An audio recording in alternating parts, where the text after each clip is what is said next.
and welcome back to the Chronicles of a Gooner, episode 26. As always, I'm your host, Harry Simiu, and we've got plenty to discuss on this week's show. We'll be reacting to the victory up at Newcastle United, talking Lucas Torreira, Granit Xhaka, Aaron Ramsey, and of course, Ivan Gazidis. This show is brought to you by Loserpool.com. Please be sure to check them out. And if you stay right till the end, you'll be able to hear a little bit more about what Loserpool is all about. My guests this evening are two of the finest football journalists I've come across, Harry De Cosimo and the Evening Standard's James Benge. But before we hear from the two of them, I'm going to share some of my thoughts after the victory up at Newcastle United this weekend. A third successive victory up at a ground where we happened to get beat last season. So that's always pleasing to see improvement, of course. Now, I think the biggest positive to come from Saturday's game was the Xhaka-Torreira partnership. I thought Lucas Torreira, when he came on, was fantastic. He gave us a little bit more urgency in the midfield, some discipline, and allowed Xhaka to really step forward and play his game, as well as being positive himself. You know, Lucas Torreira, it seems like every other touch is a pass, and a forward pass at that. That's something we've been discussing on the radio in recent weeks. And you know, the more I watch him, the more I think that is, of course, the case. Now, many of you would have questioned why Lucas Torreira didn't start, why he was on the bench at the beginning. And I guess, whilst I can't be sure, I guess the fact that he went off injured whilst on international duty last weekend would have had an impact on Unai Emery's thinking. You know, he went off complaining of a tight calf.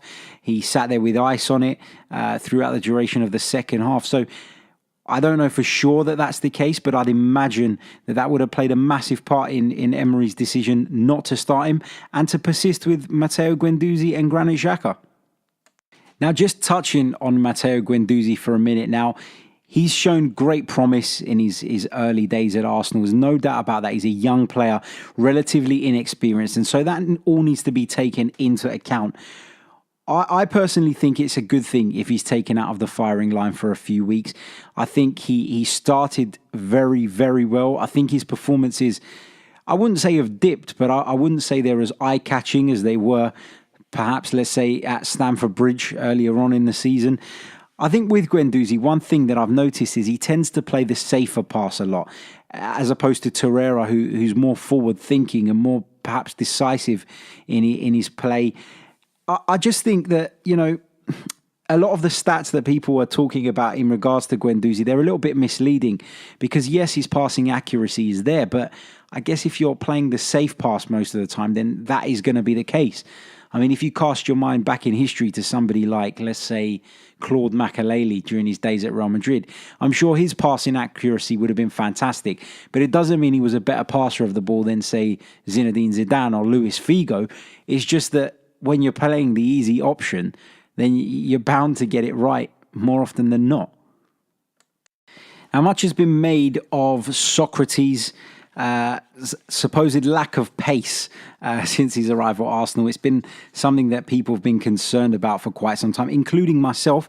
I've spoken on this podcast in the past about how I thought he was second rate, how I thought he was a little bit sluggish, physically maybe not quite up to the Premier League. Well, I was proven wrong this weekend because he showed some brilliant recovery pace on a couple of occasions, particularly when Mustafi slipped when trying to deal with a long ball.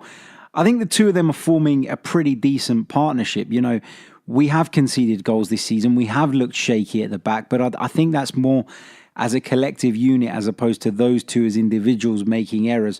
So, you know, positive signs. Socrates seems to be finding his feet here in England, and that's really pleasing to see.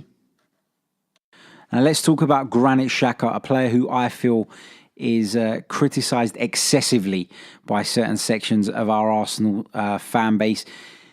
The thing is, I thought he played really well again at the weekend. I thought he played really well against West Ham. I thought he was really good against Cardiff too.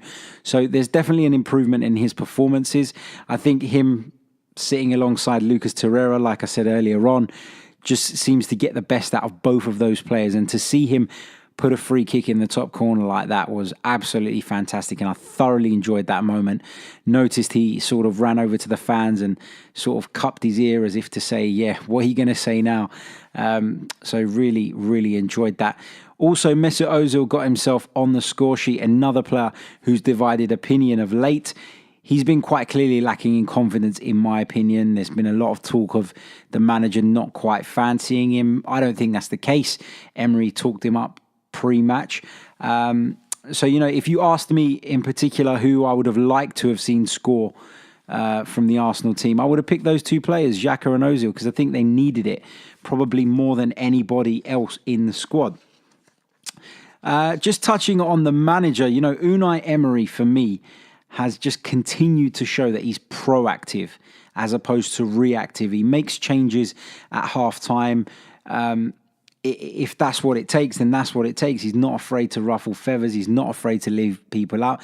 And he's not afraid to hook players that perhaps Arsene Wenger maybe wouldn't have in years gone by. It's our third win on the spin, Everton and Watford to come, both at home. It's a real opportunity for us to string a run of results together here and stake a claim for a top 4 place, at least be there or thereabouts and be challenging in the latter stages of the season. Unfortunately, we couldn't keep a clean sheet. It's frustrating, but you shouldn't let that put a downer on the result. At the end of the day, we've won 3 on the bounce. Let's enjoy it. Let's celebrate, because exciting times are ahead for Arsenal. Of course, we've got a Europa League tie coming up this Thursday. Hardly the most glamorous of ties. Vorskla from the Ukraine are in town.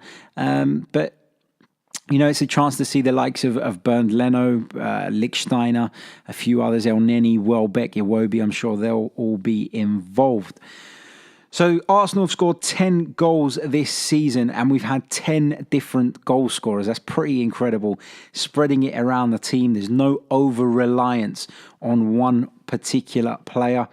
Of course, Petr Cech looked a little bit shaky once again with the ball at his feet. I can remember one particular moment in the first half where Mustafi played the ball back to him and he ended up putting it out for a corner. But that stemmed from a poor pass onto his weaker foot. You've got to take that into account as a centre-back. We were speaking to John Lukic on the A Little Bit Arsenal show last week, and he was saying exactly that. The defenders need to take some responsibility. He's a left-footed keeper. He's not particularly comfortable. So playing it to his right foot in a really difficult position and from a really difficult angle isn't doing your goalkeeper any favours. Right, that's enough from me. We're going to take a short break, and when we return, we'll be talking to football journalist Harry De Cosimo, who was up at St James's Park this weekend doing his thing from the press box.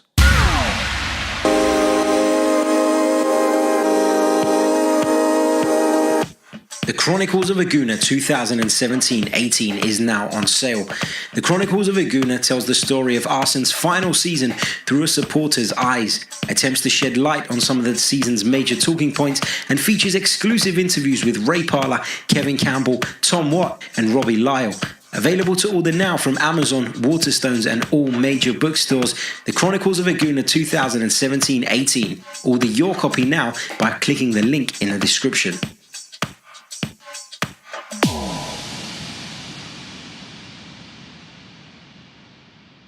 Joining me on the line is football journalist Harry De Cosimo.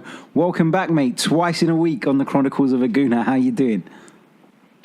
Harry, I don't think I'll probably won't make it a regular thing, but it's good to be out and talk about Newcastle again. Why not, mate? Why not? We're always welcoming of other supporters, should I say. We certainly haven't got any issues with Newcastle United anyway. Harry, you were at the game on Saturday. You were in the press box doing your thing. What did you make of the fixture? Where was it won and lost, and just your general thoughts on the game? Well, first of all, I think it was won and lost the moment that Jamal Lascelles came off for Newcastle and Lucas Torreira came on for Arsenal. I think Torreira made Arsenal more efficient with the ball. He made them play it forward more, with a lot more pace. I mean, you don't even need to analyse the game. You just need to watch it to see that. I mean, straight away, from the moment kickoff was made, Arsenal played with much more intensity, much more, vigour, and it took 3 minutes for them to get that free kick, and then Xhaka puts it away with just superb skill. And then that next 15 minutes, that was it. Arsenal were firing, they were on top. Ozil scored a brilliant goal, and then they didn't really need to do much more after that. Newcastle collapsed because Jamal Lascelles came off injured at half-time. I spoke to you last week about the impact that not having him against Chelsea had, and it was even worse because all of the organisation and the sort of togetherness, the inspiration that Benitez puts in place, it collapsed, and it was just very easy for Arsenal in the second half. In the first half, I think Newcastle edged it early on. They did exactly what I said that they would last week, and targeted Hector Bellerin and really put your defence under pressure, got in behind them. But again, they didn't take their chances, and that's been an issue with Newcastle. Ever since they got promoted back to the Premier League, just can't score goals. And that was our downfall in the end of the first half. But the defensive organisation issues in the second half just gave it on a plate for Arsenal, I think. Yep, all very good points, Harry. Now, you know, as someone who watched Arsenal live the other day, what are your thoughts on what Unai Emery's trying to do? Have you been impressed so far? Because as Arsenal fans, it's easy to get wrapped up and in our emotions and want to see the best out of everything and the positive side of everything, I should say. As someone looking in from the outside, you watched Arsenal in detail this weekend. Have you seen improvements under Unai Emery? Well, there's an improvement generally because of Lucas Torreira, so I'd have to say yes. Arsenal were laboured in the first half. They didn't pass the ball enough forward enough. I don't know if that was necessarily Matteo Guendouzi's fault, but when he came off and Torreira came on, that changed. Defensively, they're still all over the place. I mean, Petr Cech did exactly the same thing in putting the ball out for a corner that he did against Manchester City on the first game of the season, arguably under even less pressure at that point than he was against City. So there are still issues to iron out, but there's definitely progress. And I think for Arsenal, you can't really think about going straight to the top, going straight to where Manchester City are or Liverpool are, because you've got to build and sort of that there's a transitional phase that's got to go through. Emery has started well, I think, but there's still a lot more to come. But the signs are very positive. I would say that specifically on the second half performance, there was a lot more from the attacking players as well. I think the signs are good, yeah, but don't be looking at Manchester City or Chelsea for another year or two. I think I'd have to echo what everybody else has said. 2 or 3 more transfer windows, and we could be looking at some serious business. Yeah, good stuff. Harry, you were at Unai Emery's press conference after the match, the post-match conference, and we were speaking afterwards, wasn't we? We was exchanging some text messages, as you do. Yeah. And you made some really interesting points. What did you take out of that press conference? Because I'm assuming that would have been the first time you saw Unai Emery, right? Yeah, it was the first time I've ever seen Emery up close and personal. I've seen a few of his press conferences, but never in detail, just on the TV. I mean, the first thing I noticed was his. I was expecting people to be lavishing praise on Mesut Ozil. I thought he was brilliant. I thought he was, other than Torreira, probably Arsenal's best player across the 90 minutes. But when directly asked about Ozil's performance, he actually refused to give him some credit and individual credit. He said everybody's the same. He's played well. We've got to work with him. And it was very much like after the praise that he got in the pre-match conference, it was a step back in terms of like it was an opportunity to really put these issues with Ozil to bed. And I mean, maybe I'm reading too much into it, but it just didn't seem like that's what he did, and it was very strange to hear that, because Ozil's a confidence player. He's a player that you need to have on side, and actually I thought he was one of the people that kind of summed up what Emery was trying to do on Saturday, and that was the strangest thing I took, was that he refused to give him credit individually. Yeah, and one of the things I've said about Emery so far is that I feel that there's an issue with the language barrier. I think that's a real problem at the moment.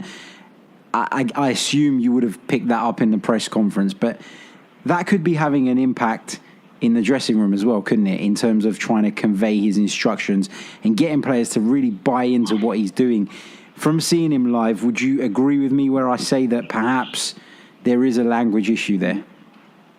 Perhaps, yeah. I mean, he did use the translator a couple of times with the more sort of elaborate questions, and a lot of his answers were sort of generally getting towards a point, but doing it in a way that was clearly not very. He didn't have the best grasp of English. I mean, it is tough, and that'll come. But I don't think. I agree that he's having a language issue, but I think if he was still speaking English, if he was speaking English with perfect fluency, I think Arsenal would still be having these issues. I think the issues that Arsenal are having are sort of left over from Wenger, and he's just taking his own time to get his points across just naturally because of the transition. Yeah, no, great points, Harry. Great points. So. Overall, you saw the game. How do you see your boys finishing the season? Can you see Newcastle battling survival again, or do you think you'll finish sort of... Well, I know you were kind of battling relegation last season, but you ended up finishing 10th in the end. Yeah, I mean, that was kind of a... I think that was kind of an issue. I think that was kind of a thing that happened there was... it was... a few good results at the end of the season sort of changed the outlook of the entire season by finishing 10th. Really, it was a relegation slog for much of it. The atmosphere is very, very down. I know you said to me on the text that we were having the other day that you wouldn't feel too down if you're a Newcastle fan. Unfortunately, that isn't really the case. I think a lot of Newcastle fans, there was protests before the game at Ashley. A lot of fans are seeing that that's a fifth game without a win, one point. And that was a game that we had in the palm of our hand, and the way that we surrendered it in the second half was very, very worrying. The fact that, when you take Lascelles out of the team, we collapse. There was no Shelvey. And some fans have even started to question Benitez a little bit, which is a bit strange on one hand, but also I wasn't very impressed with his substitutions. I know his hand was sort of tied with the Lascelles sub, but to not bring Rondon on, and to not bring Shelvey on, and to keep Hosselu up front for 90 minutes, and Shelvey, and Hayden in midfield, who just didn't look interested. He's wanted to leave all summer. That kind of summed up the day for Newcastle. And at the moment, the outlook isn't very good. It's put a lot of pressure on the next two fixtures, and I think it'll be a tough, hard season. Benitez might just swing it, but if you ask me right now, am I confident Newcastle will stay up? I have to say no. Okay, interesting. What about Arsenal? What do you think Arsenal should be aiming for this season? Is it a Europa League spot? Is it breaking into the top four? What should be the aim based on what you've seen so far? And obviously the fact that you're neutral in this, you can look at it sort of from the outside without any bias, without any sort of emotion. How do you see Arsenal's season going? What should we as fans be expecting? I think you should expect a challenge for the Champions League and not be too harsh on Emery if he doesn't achieve it. I think that's fair. I think that's what Arsenal fans will give. I think they are going to be quite fair because at the end of the day, most of you guys got what you wanted with Wenger out. So I think having Wenger out you were always going to give the next guy the time of day for a good couple of years. As I said, 3 or 4 transfer windows should be enough to really get you in a position to challenge further afield. But I think top 6 is where you'll definitely finish in the top 6, probably 5th or 6th. But I think you should definitely look to finish 4th because Spurs, doubts over Harry Kane's fitness and how he's getting on right now. Ali wasn't there on Saturday, and they didn't look very good without him. So they might not be a shoo-in. Manchester United are never guaranteed. Chelsea, we don't know how long their purple patch under Maurizio Sarri will last. So there's definitely a spot there open if Arsenal are consistent enough to take it. I'm just not convinced that they will be this season. Okay, lovely. Harry, absolute pleasure having you back on the show. Do you want to quickly tell our listeners how they can keep up with you on social media? Yeah, I'm a Harry DeCosmo on Twitter, and that's basically the best place to find me. It's everything that I do is on there, so do give me a follow, yeah. Do make sure that you give Harry a follow. Not only has he got a great name, but he is a fantastic journalist as well. Harry, thank you very much. And we'll speak again very soon. Likewise, Harry. Thank you.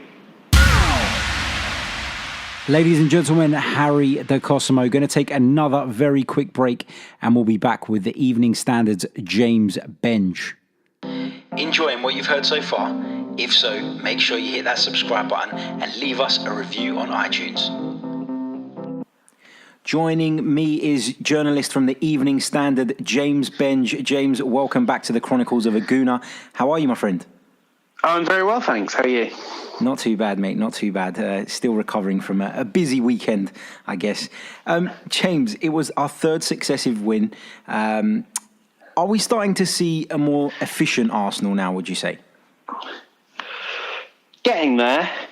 Definitely heading in the right direction. I think there's still so many questions to be answered up top, and a team of that kind of quality is not creating as many chances as you would expect. I mean, there's so much confusion over who in the three behind Lacazette, what job are they doing, what position are they in.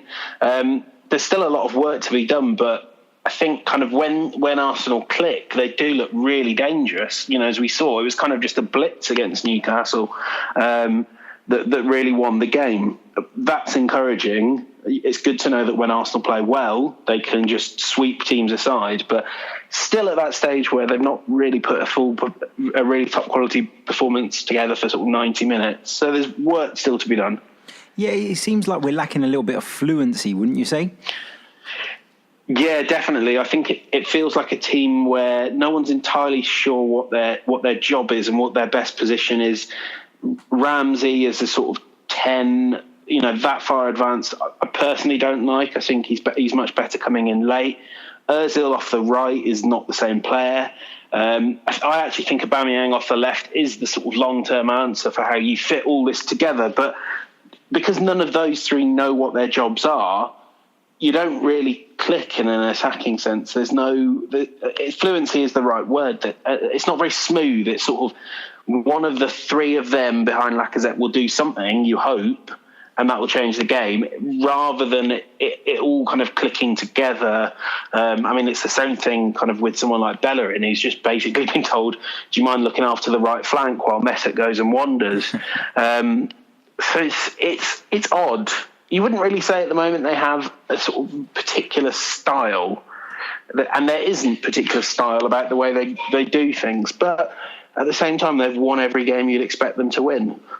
That's right, and I've been saying it for weeks now, I think, or at least a couple of weeks. I think we've got the same points that we probably would have had Arsene Wenger still been in charge. So it's very hard to measure the progress at the moment. Now, Lucas Torreira seemed to make a massive difference when he was introduced at half-time. Can you see him and Granit Xhaka forming a strong partnership in the middle of the park going forward? Yeah, I can actually. I think they look like a pair who not only do they mask each other's weaknesses, but they kind of magnify each other's strengths. Xhaka is at his best when he's got someone mobile next to him who can do his running for him and can free him to play passes. I think with Guendouzi, he was still learning his way in the team, whereas Torreira comes in, he knows what he's going to do. He's going to provide energy in the middle of the pitch. He's going to, throw himself into tackles, but also just get up and down. And I think sometimes Xhaka felt obliged to do that himself. And so often last season, you'd see 10 yards in front of the play and you thought, actually, you're supposed to be the sort of deep-lying playmaker, the Xabi Alonso type who picks the ball up and passes it out from the back. And I think with Torreira there, he's got a better grasp on that. Xhaka knows a bit more what he wants to do with the ball. It also helps that Torreira is a really good player who can just about do everything. I'm going to hold my hand up. I didn't watch a huge amount of Sampdoria last season. I've seen a bit of him and knew he was very decent, but I think we all sort of thought he was a tackler, a ball winner, but he can do that, but so much more. Some of the passes he was playing in the second half, I think he played the ball to Aubameyang that won the free kick that Xhaka scored from. And it was a really incisive pass given to Aubameyang with a lot of pace. It was the sort of delivery that allows a forward to do something. They look good together. I think, also from a purely financial perspective, they're two major investments on big wages and all that. But I think you've got what looks like a decent pairing there. Yeah, couldn't agree more. As another player who's come in is Socrates. he was quite heavily criticised before he'd even played for Arsenal, including, everybody, including myself, used to say he was slow and sluggish. But he seems to be getting better from week to week. And we saw this weekend that he's got a bit of recovery pace. Yeah, which he's going to need. If he's playing alongside Mustafi, he's going to need that recovery pace. I have to say, I've not really seen him put much of a foot wrong. It's a bit sad the way that kind of people kind of probably, I suspect, judge him on FIFA or whatever. And there's this assumption that pace is the only thing that matters to a player now. And Socrates is, Arsenal knew when they signed him that he's not quick. What he does do is he reads the game very well, as you would expect from a veteran centre-back. He knows what's going to happen before it happens, which means you don't need pace.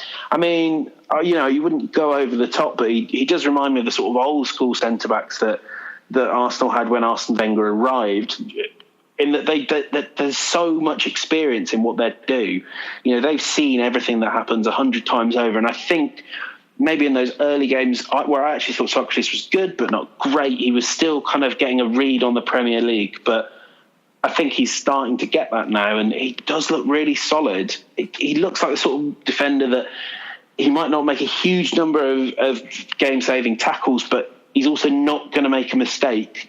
So many Arsenal defenders, even the really good ones like Koscielny, they do good stuff, but they also do a lot of bad stuff. I think what I like about Socrates, he doesn't look like he's going to sort of throw a rick at any stage. And I think you could pair him with anyone and he'd just be a bit steady. Yeah. No, that's a very fair assessment, I would say.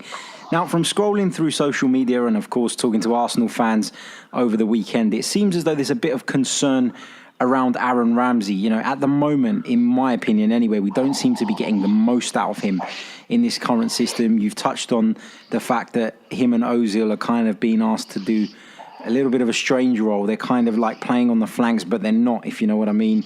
Do you see that as a problem that Emery needs to rectify? Is that another sort of problem that he's got and that he needs to sit and have a good think about?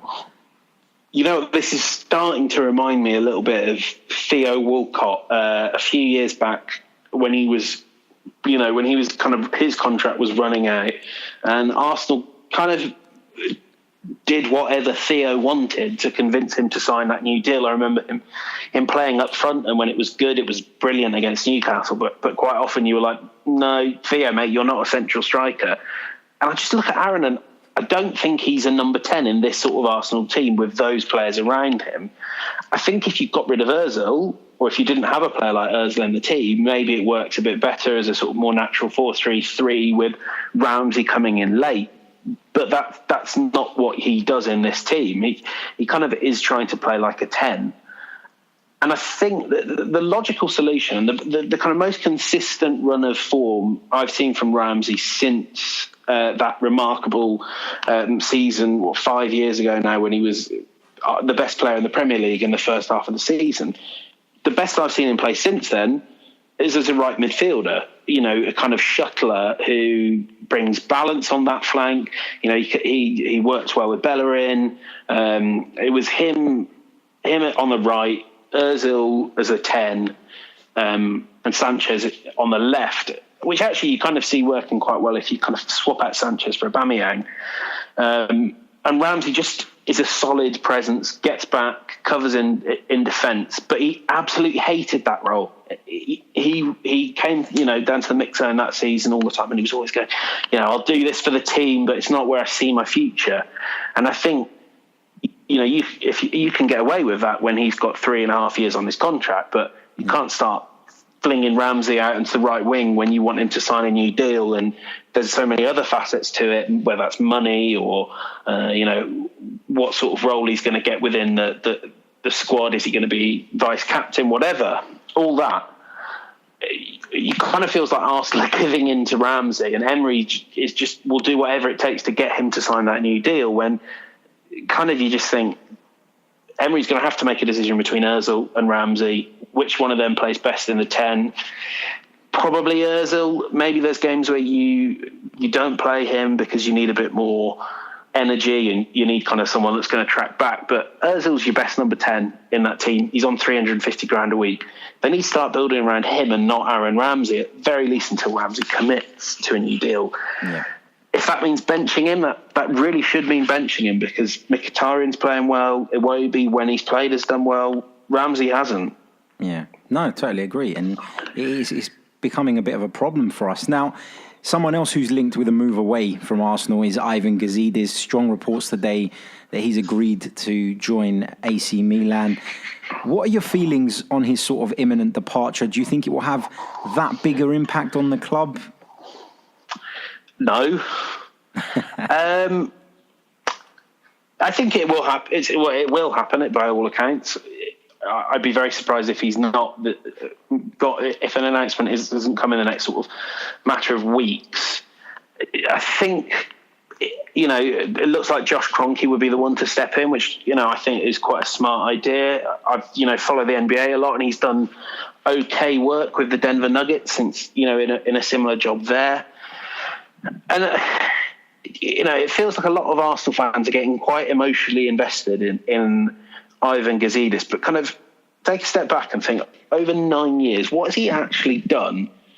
Commercial revenues have increased a bit, but Arsenal are always playing catch up on the sponsorship front, and so much of the rest of the revenue is TV, which is a rising tide that raises all the boats. Mm-hmm.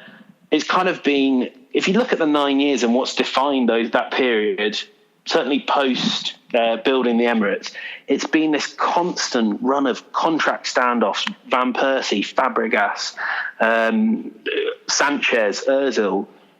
A good chief executive doesn't allow a club to be kind of held to ransom on an annual basis by players. I mean, honestly, Gazidis has not been a very good chief executive for Arsenal, and I think Arsenal fans should be quite pleased to see him go. As much as it was very sad to lose Arsene Wenger, I think everyone agrees he should have gone before then, but Gazidis had neither the power nor the gumption to move Arsene on. As I say, what's he done? I personally, with my fan hat on, I wouldn't miss him at all. I think, I've seen enough great players and great names move on from Arsenal that if Ivan wants to go, bye-bye, mate. Not really very bothered. Lovely. James, thank you so much for taking the time out of your busy day to join me. Do you want to just quickly let our listeners know how they can follow you on Twitter? Yeah, it's at James Benge. Easy peasy. Lovely. Cheers. Cheers. Now, unfortunately, we are running out of time, but we're going to get through a few of your listener questions. This first one coming in from the Texas Gooner on Twitter. Any concerns about Mustafi and Bellerin with our upcoming match versus Everton? Had multiple instances of mix-ups, strokes, lapses against Newcastle, and will be up against a tricky winger in Richarlison. If I'm honest, mate, I'm not overly concerned by those two, if I'm being totally honest. I think those two have been asked to bomb forward this season. As I've said many times before, I think they provide the team with the natural width that we're so obviously lacking in the forward areas. Of course, defensively, that leaves us short at times. But I think if Unai Emery gets the midfield right, if he can find that right combination, which I believe is Torreira and Xhaka, then you can accommodate for that. If Torreira's willing to slip in and cover where necessary when Bellerin does get forward, and likewise Xhaka on the other side, then I think we'll be okay. So I'm not overly concerned about that, to be honest. Melvin Marks, big shout out to him, regular listener. Melvin, we have discussed Aaron Ramsey earlier on in the show, so do listen back to that. Mid Carter J, another supporter of the show, says, do you think that Aubameyang should start on Thursday night in the Europa League? I think he looks like he's lacking a little bit of confidence, in my opinion, so it wouldn't be a disaster to start him. I think if he was to play and get a few goals, it won't do him any harm. So yeah, I guess so. I can see why you would think that, and why it may be a worthwhile move. And of course, last but not least, the news broke today regarding Ivan Gazidis that it looks like he's going to be on his way. We've known it for quite some time, but stronger reports coming today. I put a tweet out on the Chronicles of a Gooner account saying that it seems Mr. Gazidis has reached an agreement with Milan, and I asked how you guys were feeling: disappointed, angry, pleased, whatever it may be. Just going to read through some of the responses because some of these were absolutely priceless. This one comes from Mr. DJ at Expat Gooner. Club executives come and go. He's following the next bigger bag to secure. We weren't hurting as a club before he arrived and surely won't be in purgatory now that he's leaving. May we see a fresh young face in his seat on the board? Alex Scott, perhaps? Oh, that would be nice. But it looks like it's going to be one of the Cronky boys. Sophie Nicolau from the Highbury Squad podcast. She says, don't let the door hit you on the way out. Cool J on Twitter says indifference. He's feeling indifferent about the news. Peter John Thacker says, not bothered. Let him go so long as he doesn't take Ramsey with him. Nick Morham, drive him to the airport. Abject failure. Bitter and stout, chuffed to bits. So I guess the general consensus is that people are not that bothered that Ivan Gazidis is seemingly off. That brings us to the end of another episode. Of course, the Chronicles of a Gooner is brought to you by Loserpool.com. Do check them out. My thanks to every single one of you who sent in a question, left a comment, and of course, those of you that just listen to us for the sake of it, for the fun of it. We love you all. Thank you very much for your support. Of course, don't forget to subscribe on iTunes. Our podcasts are now available on YouTube too. Of course, the FNX network and TuneIn Radio, Acast, all the usual places. We'll be back on Thursday with our Everton preview. Until then, take care. Meet our hero. He's a smart guy who loves sports and loves outwitting other people. Our hero needs to show the world his mastery of the game. Our hero does this by playing games at Loserpool. Our hero is you.